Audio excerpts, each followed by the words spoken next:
Hi, my name is Ella Foster, and today I'm going to be talking about the $100,000 giveaway that I want to give to Prodigal Ministry. Prodigal Ministry is a ministry about men and women who just got out of prison and need a place to stay and just need extra help getting back on their feet. Um, Prodigal Ministry also expands their horizon in so many different ways. They're even mocked or taunted for the way they look or even how they acted or what their record looks like.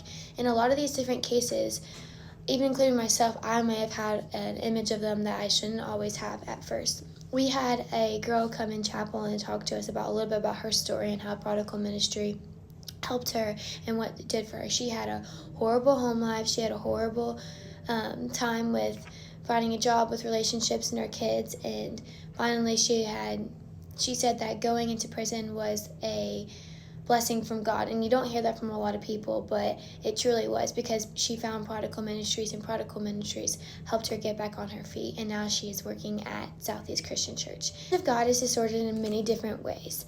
And what I mean by this is how are Christians not viewing them as how we should be viewed? So a lot of times we have stereotypicals of, Christians are so non-judging, and that's not the case. Many different times when they come out, they are mocked, and people think that as soon as they get out of prison, they're going to be the same exact person and go back into the same ways. And most of the time, that is how it is. But in a lot of cases, God can help you fix that, and same with Prodigal Ministries. The ways that Prodigal Ministries reflects God is in the way that they provide for the people. So, as I mentioned in the beginning, they provide housing for men and women's houses. So when they first get out of prison, they can come into a house and have a place to stay. And there's set rules that they have to follow. And if they don't follow those rules, then they get kicked out of the house. And there's a lot of grace to that, because a lot of people do make mistakes, but there also is boundaries for them. They also provide them a job at Goodwill, and Goodwill also provides them a whole new wardrobe for them when they first get out of prison. So if they don't have warm clothes or they don't have summer clothes, they provide them for what they need.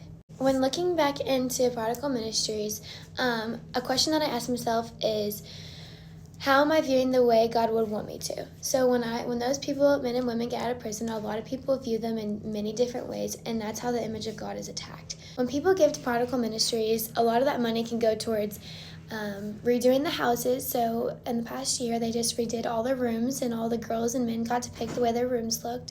Or it can come back into care packages like we did at Cal. We make care packages for when they just come out of prison, because a lot of times they don't have literally anything. So toothbrushes, deodorant, toothpaste, hairbrushes, all the essentials that you need. So a lot of that money can go towards that.